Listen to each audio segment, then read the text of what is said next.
Hello, film fans. Welcome to the Film vs. Film podcast. My name is Martin Harries, your host.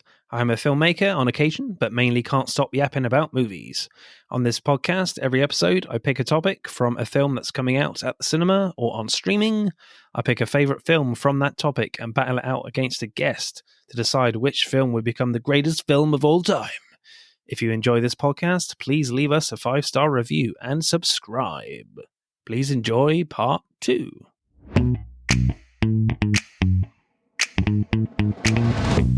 Hello, welcome back to the show, part 2, and obviously I talk about your Instagram responses from the previous episode, and that previous episode was on Richard Linklater movies, and Anton Killalove, a regular responder, went with Boyhood, and the Matt and Mark movie show, Andrew Corns, and yourself all went with Dazed and Confused. It has to be, right? It has to be Dazed and Confused. It has. Boyhood let me down a little bit. Oh, really? You didn't like Boyhood much? I didn't dislike it, but I think I went into it thinking it was going to change my life, and it certainly did not. Okay. I think, we discussed it on the podcast, but like when I first watched it, you're very much focused on the fact that in all the marketing, it's said that it's been made over 12 years. So when I was watching it, I was just unconsciously, actively kind of looking for all the times, all the cuts where where it moves to the next year, and you end up just looking at the haircuts of the film. Yeah, that's an unfortunate. But when you get past that, like when you watch it again, it's a lot better second time round, I think. Well, then I need to go around a second time because I saw it in the theater and I was like, "Oh, right, I think I got it," but maybe not. Just ignore the haircuts, people. People have different haircuts over 12 years. It just happens. Right, my choice then for Kevin Costner films. It was quite a difficult choice for me, as he's done a lot of big movies, a lot of movies. Frankly, I nearly went with Open Range, actually, that you mentioned in part 1. It's very much a Western that's done in a very realistic sense. That their guns weren't very accurate, so there's action scenes in there where they're shooting, I don't know, like at each other from a distance of 20 yards or less, and they're missing quite wildly, So I found that was quite interesting to watch in that film. Draft Day, about Cleveland Browns. Go Cleveland. Yeah. Field of Dreams is a great one. I really need to watch that again. But No Way Out, I remember watching and being quite, not stunned, but like, oh, okay, that ending I didn't see coming. But I really should have. If you've seen that one. But yeah, it was pretty much The Untouchables for me. I just find the performances and just this gangster, very like 30s gangster style, like really, really cool to watch. And I really like Brian De Palma's movies in general, so I think that was always going to be the choice for me. So what happens in The Untouchables? Well, during Prohibition, Treasury agent Elliot Ness sets out to stop ruthless Chicago gangster Al Capone and assembles a small, incorruptible team to help him. Yeah, initial reactions for you, Lee, on The Untouchables? What did you make of it the first time you saw it? I was very young, probably younger than most people would choose to show their child's stuff like this. But I was lucky in that sense. I was able to get away with a lot. And I had already seen The Godfather Part 1 by that point. So it wasn't nearly as operatic. It didn't have that that air of romance to it. Okay. So I kind of wrote it off. And then the older I got, I started revisiting it more and more. It was always on streaming. And I went back to it after watching a good amount of Brian De Palma's films. And I got to say, as far as his mainstream offerings are concerned, I don't think he ever did better than Untouchables. I know some people will say Carlito's Way. I disagree. I think Untouchables is some of his finest directing. Yeah, absolutely. You can definitely feel his directional touch, his very specific directing in this film at times, and it definitely has a very fun feel to it, even though there's some very dark quite graphic moments in there as well, which Brian De Palma never really like shies away from, which I always like from his films. Obviously, you don't really get that from things like Mission Impossible, but that's a franchise, starting of a franchise movie. Yeah, and it just kind of has this really kind of pulpy feel to it, almost like he's adapted this from like a comic book kind of thing. It has that slight feel to it as well. Yeah, and just really great performances. So directing then, like the opening scenes are quite interesting and fairly slight and slow paced, which is not a bad thing, but there's no like big opening scene. Like you have a little scene with like Al Capone to just give you like a flavor of the power he possesses in this world when he's getting a shave. Then you have like this great scene where a gangster in a white suit like flicks a switch on his suitcase and leaves the bar quite calmly, and immediately you're like, yep, that's a bomb. Then when this little girl sees, hey mister, yeah, then when this little girl sees this and tries to give the case back to the gangster, you're just like, no, it's a bomb. And when it blows up while she's still holding it in the same shot, that's quite shocking to me. And it just tells you that Al Capone is very organized and he's very ruthless. So when we're introduced to Elliot Ness, Kevin Costner's character, and they've got word that a large like shipment of Canadian whiskey is being smuggled into the country, and you're like, this could be like a cool action scene coming up. This feels good. But it feels odd right from the start. Like there's just one gangster at the door. Like Ness finds a journalist quite near the warehouse. How the hell is he going to be? How has this guy got so close to the warehouse? When they blast through the door with this like massive bulldozer, they're met with like no resistance practically. So when Ness breaks open one of the crates, I was convinced that there wasn't going to be any whiskey in there. So it's just a great like opening to show the scale of the task that Ness has to deal with in this film. Plus him sitting there eating his carrot sticks and his lunch that his wife made him kind of makes him out to be this like soft sort of dork. Yeah, definitely. I mean, was that telegraphed for you? I think it's intentional, definitely. But was that telegraphed for you that, there's not going to be any whiskey in these crates? It's tough. Like I said, I saw this. I rented this from the library, I would guess around 1989. Yeah. So it's been a hot minute for me. But I think now that I rewatch it, it feels pretty telegraphed that it's going to be a blunder. Yeah. He feels very green, very wet behind the ears. Yeah. I think it's supposed to be intentional as well. I don't think it's supposed to be like a massive surprise. I think you are supposed to see this coming as well, because just this whole scene just doesn't add up. It doesn't feel right from the start, So I kind of like that from De Palma, that he's not trying to really pull the wool from under your eyes. He's really not trying to do that, in my opinion. I love the little scene with like Al Capone where he's at this fancy like dinner with all his top men, and he gets up to address everyone, and he gets like a baseball bat out immediately. And I immediately thought, oh shit, he's gonna use this in this scene, isn't he? And I liked how he's like using this analogy about baseball when he's addressing his people about teamwork. And I like the simple like low angle shots from the middle of the table, following Al Capone around the table with all his men in front of him, sat at the table, and you're like just trying to figure out who he's going to whack, quite literally. Then it becomes pretty clear when one guy isn't looking at Capone and everyone else is, and he just like lights a cigar and kind of laughing away, pretending he's listening. And De Palma like doesn't shy away from the violence either. Like you see the bat meeting the guy's head pretty clearly in that first blow. I love that big overhead shot of the guy's bloody head on the table, and the camera like rises up. I was going to say that. Yeah, I really love that scene. Yeah, and it just shows. Yeah, it's rough. Yeah, I do remember that left an impact. Yeah, it does, and I love the fact that De Palma isn't shying away from the violence of this era as well. I know after the first blow it's cut away, but like that's enough to see bat hitting head and some blood at the end. But yeah, that was a great scene. The action during like the liquor exchange on the bridge at the American and Canadian border, I thought was good in places and a bit ropey in others. Like when the Canadians are on horseback and they're riding on the bridge, I thought wasn't great.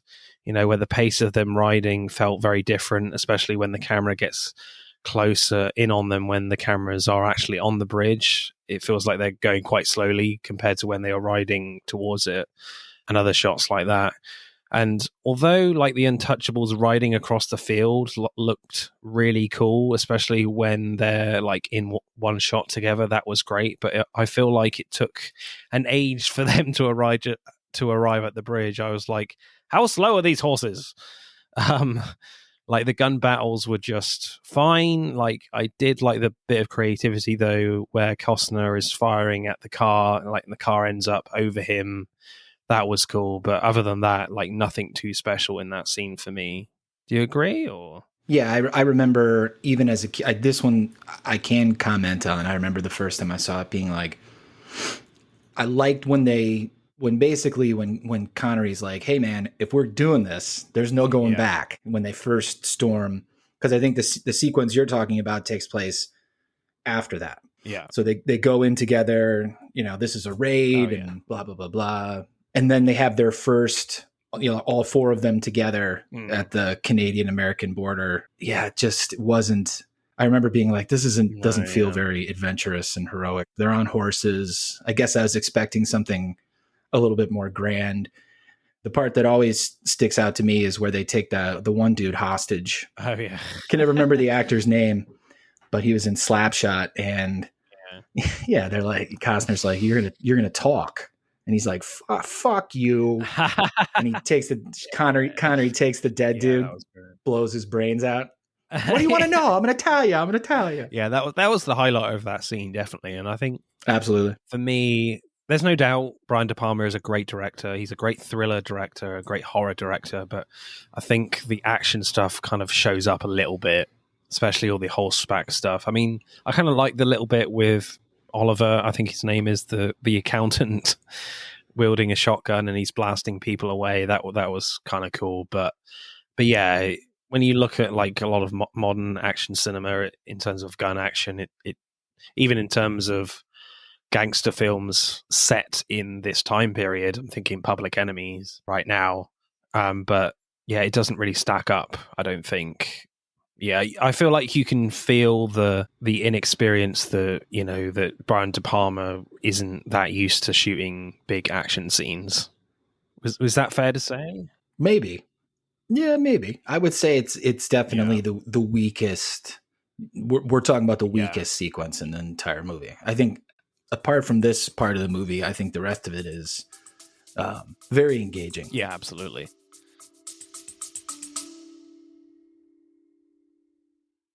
Hey, I'm James Lovino, and I'm here to tell you about Alternate Sides, a movie podcast with a twist. I've worked in the film business for 2 decades, but I haven't actually seen that many movies, and this has been driving my frequent collaborator, Sam, a self-confessed film snob, crazy. So every week, while he's stuck in his car trying to avoid getting a parking ticket, thanks to New York City's alternate side parking regulations, we discuss a classic film I've finally just gotten around to seeing. Alternate Sides, a new podcast about movies, parking, and a 25-year friendship, wherever you get your podcasts.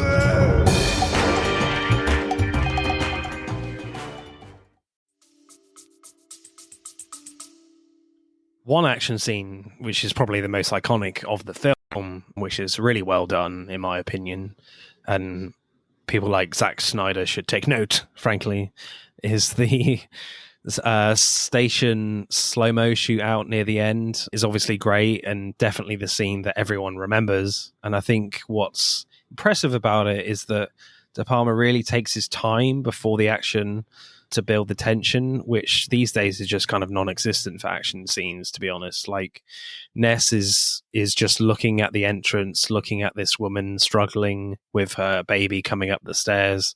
He's constantly looking in all directions before deciding to help this woman with her baby in the pram. Then when the shooting starts, it's practically all in slow motion.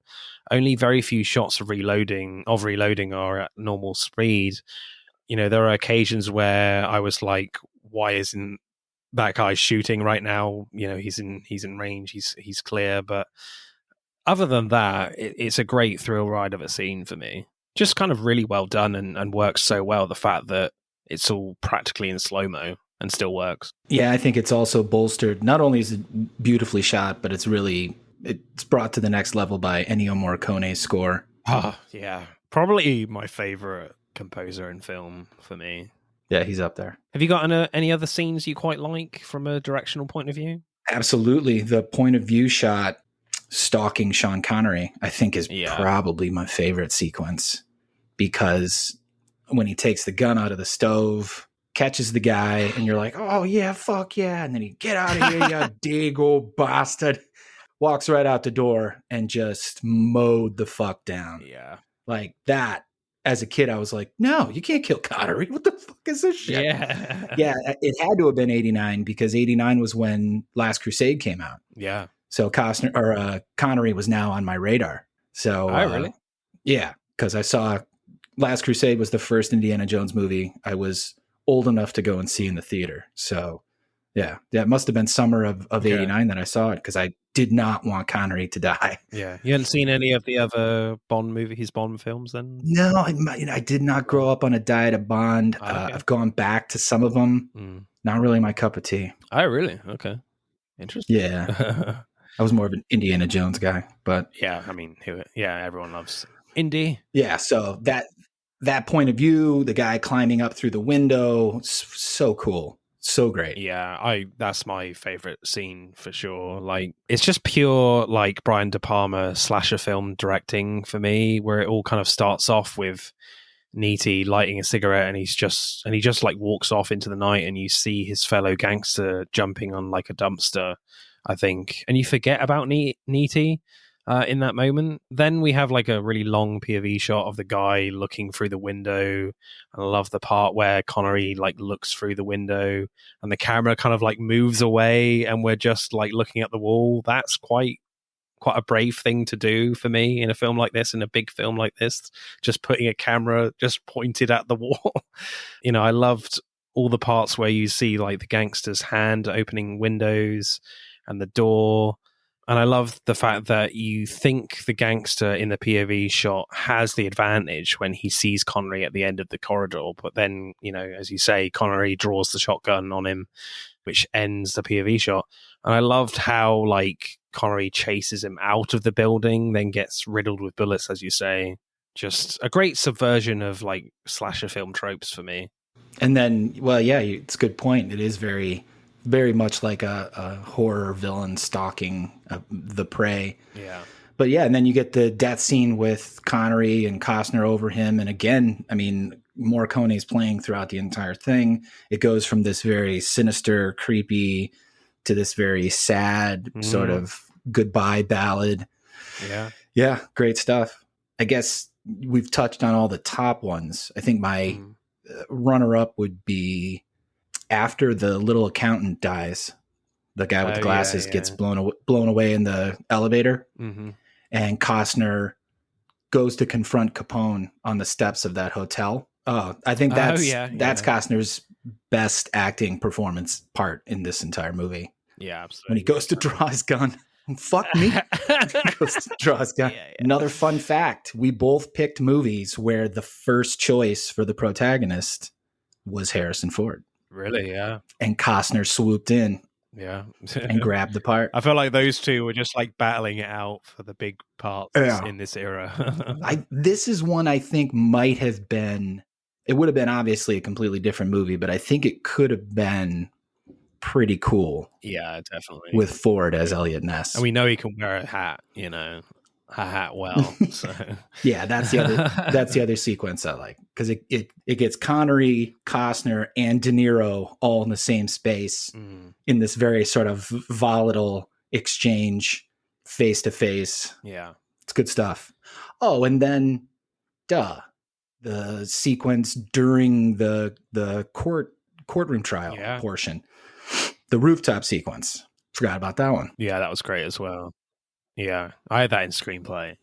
Oh, sorry. That's all right. But I always kind of wonder as well why the guy is like trying to go down the rope and then just comes back up. I get that they show him trying to break down the window, but yeah, it just seems a bit weird. Other than that, it's a great sequence. Directing score for you, Lee? What are you going for the Untouchables? I think it's more overtly stylized than JFK. Yeah. Since this is film versus film. And I am kind of a sucker for style. I don't think overall it's a better offering, but I think it's got way more memorable sequences than JFK does. What did I do? I did 9.0 for JFK. Yeah. Yeah, I'll do 9.3 for Untouchables. High.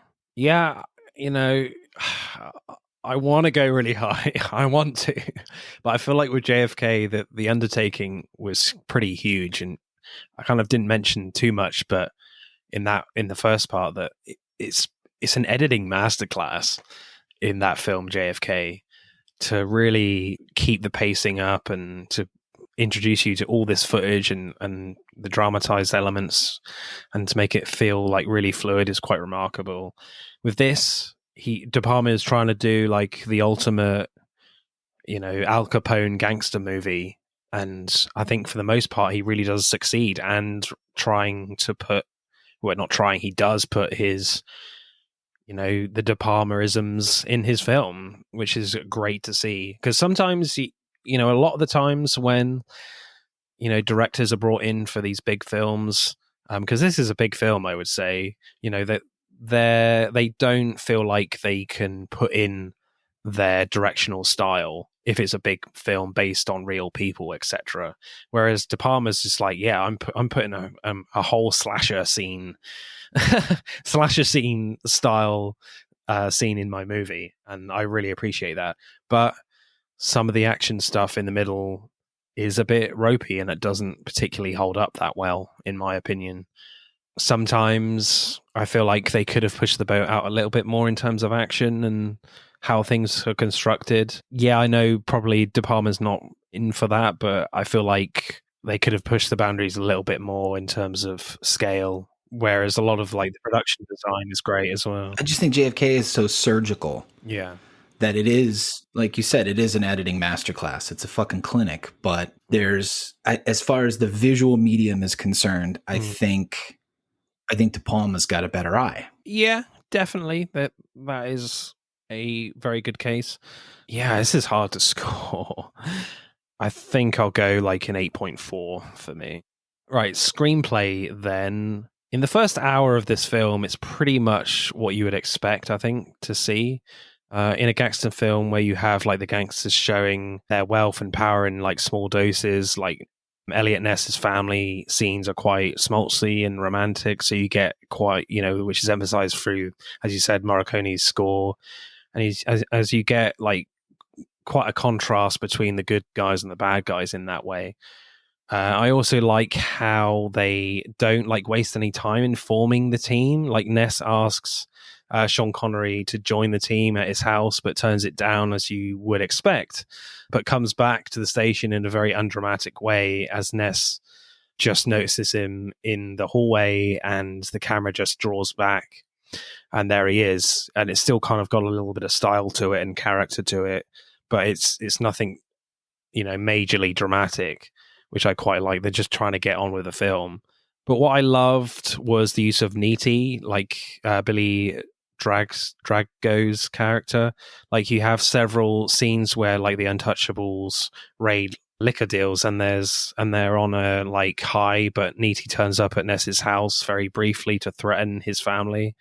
Then after the raid on the Canadian border, he's disguised as a cop in the service elevator and kills Oscar Wallace. So I think you only get like one shot of his face in both scenes. So it's just great how this very like small part in Neety feels very powerful in the movie, in this very kind of predictable structure of a gangster film. So I just really like the use of his character, where he's only in very small scenes, but his presence is really felt.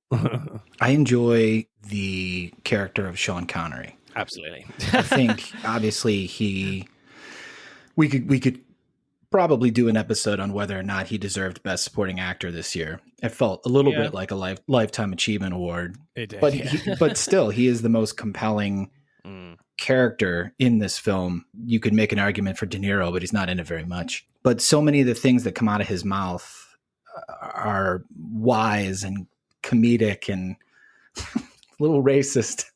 Yeah. But I like when he baits Andy Garcia's character and then reveals that he's kind of just putting on a performance. Oh, I like him. Yeah. I just like the fact that he's trying to piss him off, and he is. He's just and trying it to works. Create a rise out of him kind of thing. And that's what he wants. He wants to see some grit, not just the standard, whatever the line is, what they kind of try and recite as a trainee or whatever. He doesn't want that shit. Right. No. And it shows his seasoned nature as a police officer too, that you have to use a little bit of psychology because time is of the essence. So he gets the response he wants, and you're hired. Yeah. And it's just interesting with, Sean Connery's death as well, because he's one of these actors, these big, huge stars that very rarely gets killed on screen. He's played James Bond. He never dies in that, of course. So it's just quite a shock when he does die. And even for a moment when he is crawling along the floor, you're like, he's going to be fine. He's going to pull through.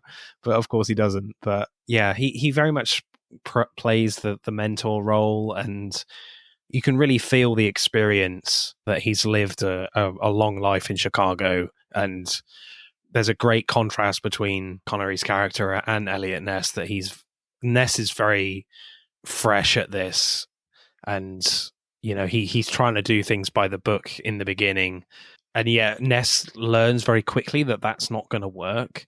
And it feels very much an instinctual thing from Ness that he needs to trust Sean Connery's character. That I think the old ways are gonna work best. Actually, maybe that change of mind is a bit quick. Maybe there's an argument to say that he's just kind of using Sean Connery's character as the mentor very quickly, and just going with his ideology a lot sooner. But there's other elements that, with Costner's character, that he is very inexperienced in, gun battles and killing people as well.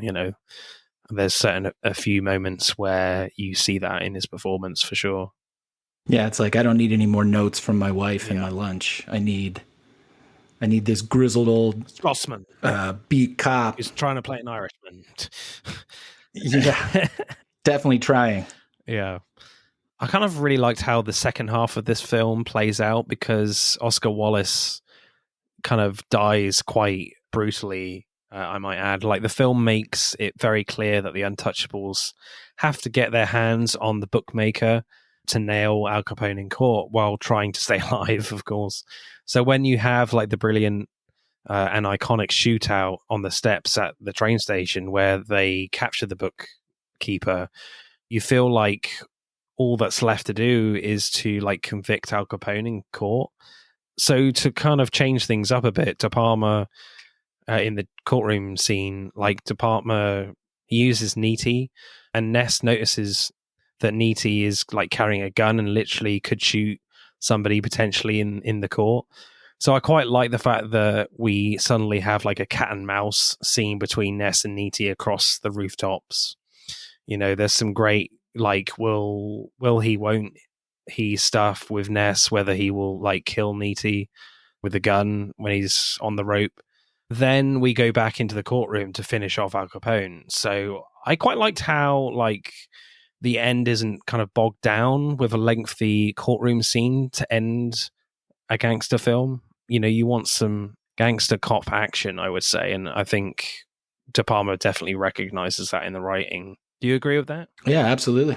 Absolutely. I think that the ending would have been very anticlimactic if we hadn't gotten the rooftop sequence. Yeah. I mean, even with the courtroom stuff, it's kind of great when he is convicted and they're all Al Capone just like punches his lawyer or something, and then it just seems like there's a big scramble, just hundreds of people squishing each other. So it still kind of keeps its tone, of the 30s gangster film, that the gangsters feel like they can bend the law to their own will, even in at the end with their behavior, Funny, interesting lines then. I've got a bunch as well with this one. Well then, you just fulfilled the first rule of law enforcement. Make sure when your shift is over, you'll come home alive. You want to get Capone? Here's how you get Capone. He pulls a knife, you pull a gun. He sends one of yours to the hospital, you send one of his to the morgue. That's the Chicago way. Yeah, they're mostly Connery. Yeah, pretty much. Who would claim to be that? Who is not? Yeah, I already did the line.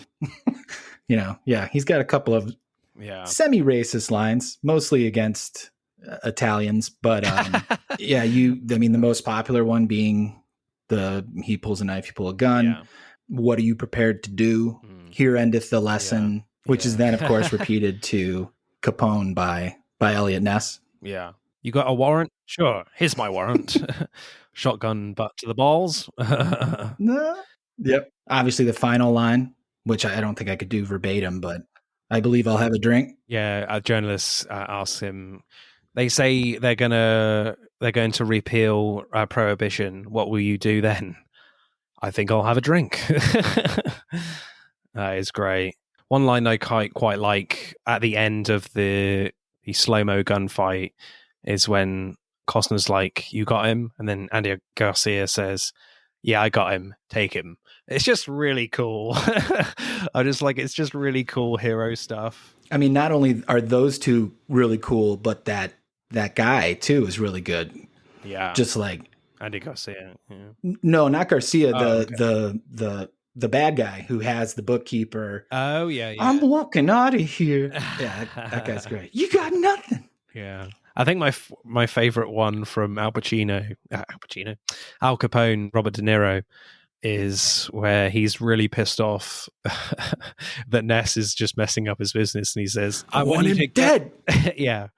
I want you to get this fuck where he breathes. I want you to find this Nancy boy Elliot Ness. I want him dead. I want his family dead. I want his house burnt down to the ground. I want to go there in the middle of the night and piss on his ashes. That was great. A great outburst.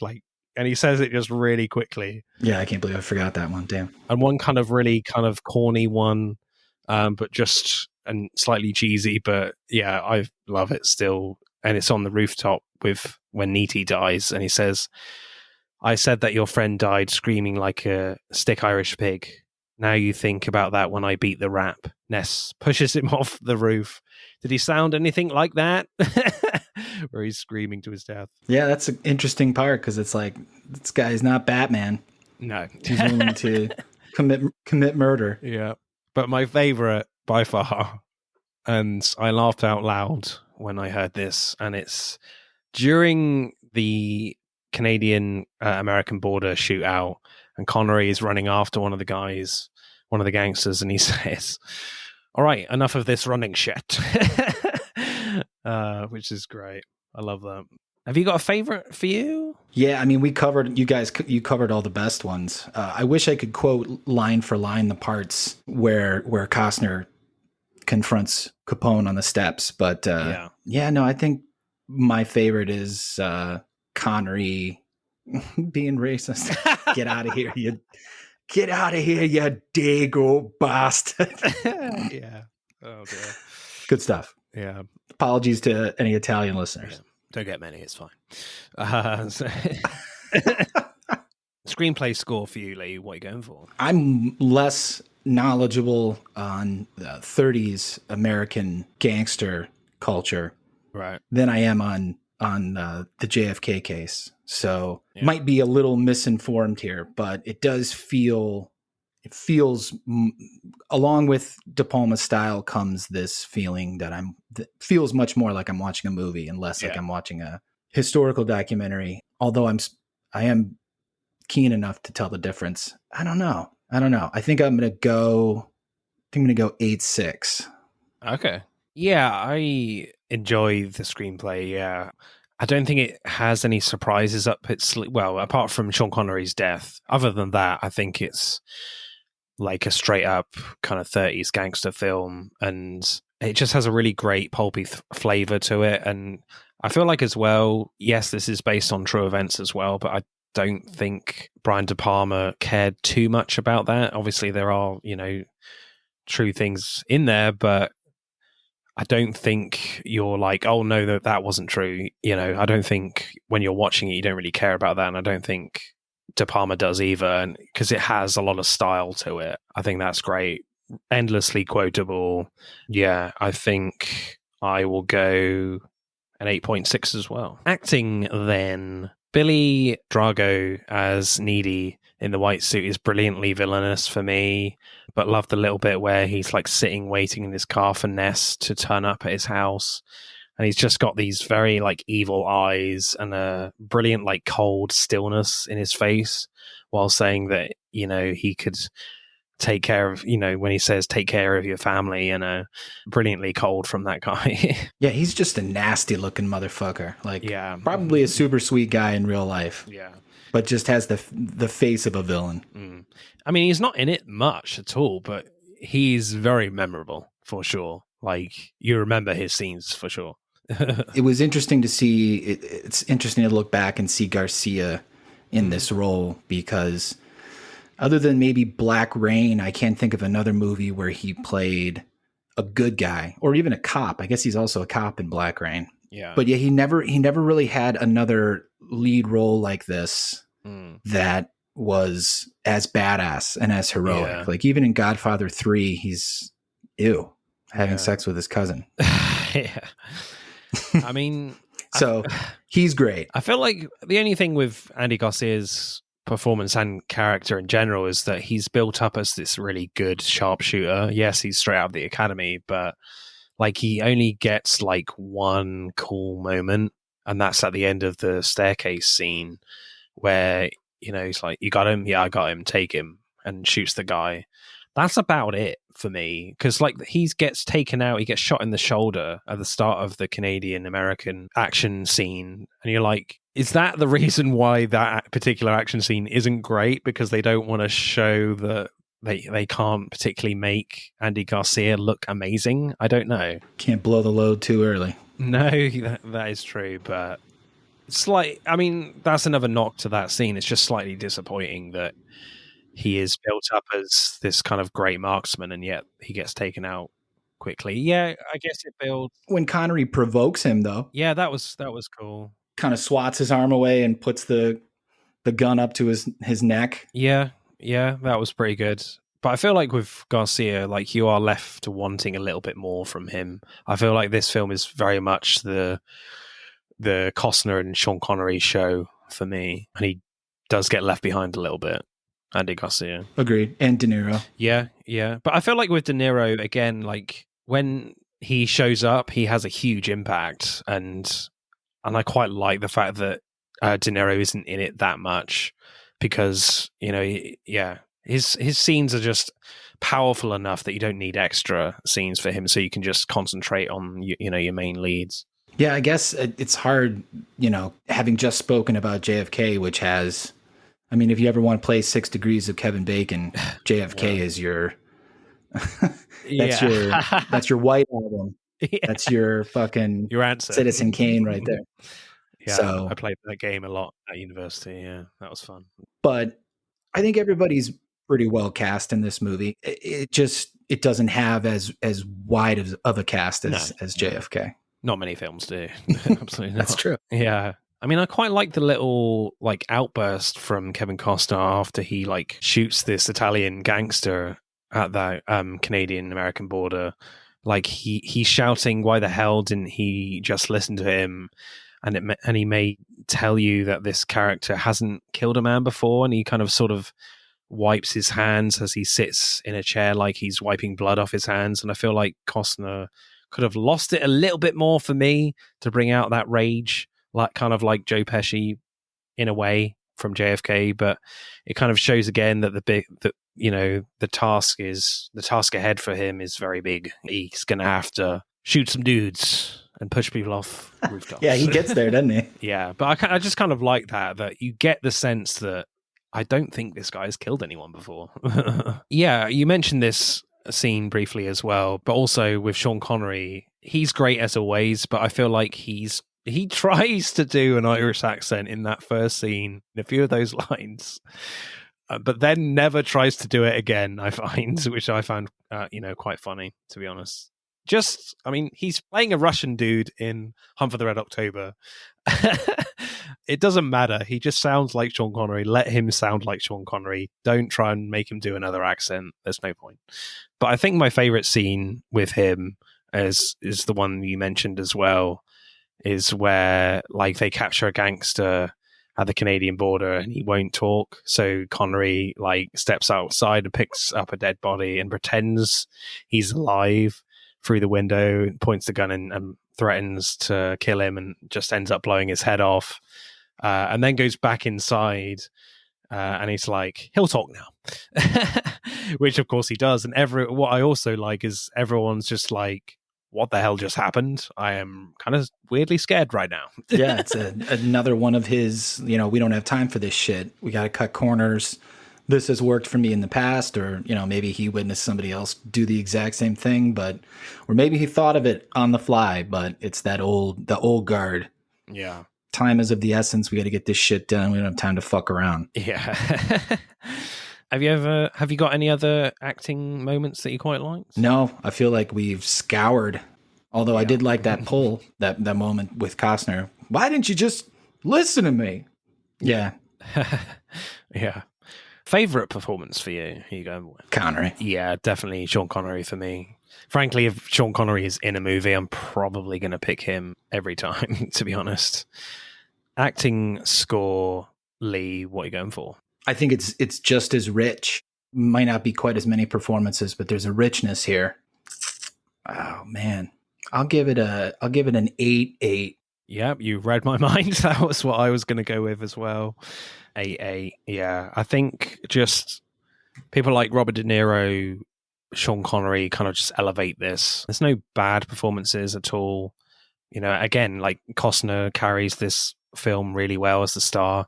Yes, I would have liked him to kind of push the emotions a little bit more, but that's not a huge criticism. It's just you can sense that Connery and De Niro are really having fun in these roles, and yeah, I really appreciate that, and yeah, really kind of fun pulpy performances from both of those two. Yeah, 8.8 as well for me. Right, let's add up the scores then for The Untouchables. The Untouchables gets 52.5, so JFK wins this one with 52.9. So really close. Whoa. Really close. But JFK gets the win, and I lose again. Man, these guests can pick some damn good movies. What the hell's going on? Got to stop giving guests the carte blanche to pick first, man. Yeah, I know. Yeah, I'm gonna change the rules for next year for sure. Flip a coin. The top of the leaderboard is looking very gold with guest movies. Right, next episode, as Maxine is hitting cinemas, we are talking Maya Goth movies, and we'll have a returning guest, Liz, now called Liz and a Movie on Instagram, so that will be very exciting. Do check out that one. Lee, you have been amazing. Thank you so much for coming on. This is your opportunity again to tell us about your podcast, and where can we find you, sir? Yeah, Spro and Lee Take on the Academy. Every episode is an examination of a Oscar winner, where we take the Oscar away and give it to somebody that we subjectively determine is better, because it's all subjective in the end. But we try to give lip service to some movies that maybe weren't even nominated. And then we break with that format occasionally. Do some appreciation episodes, but we don't do nearly as many as Martin or some of the other wonderful folks that I've met through the podcast network. So we're on all platforms. Spro and Lee Take on the Academy. Cool. Thank you for having me on, man. Yeah, it's been great. I wish Spro could be here, but he's a dickhead. Okay. Not Italian, is he? No. Okay. Right, it's time to say goodbye. Lee, it's goodbye from Lee. Bye-bye. Adios. And it's goodbye from me. I'm going to finish off my bottle of red wine and just hope Prohibition never happens again. Bye-bye.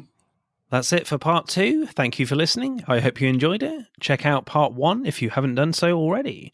But don't stop there. Get involved and tell me what your favourite films are relating to the episodes. Send us a DM or comment on Instagram and TikTok at Film vs. Film Podcast, for X at FVF_podcast.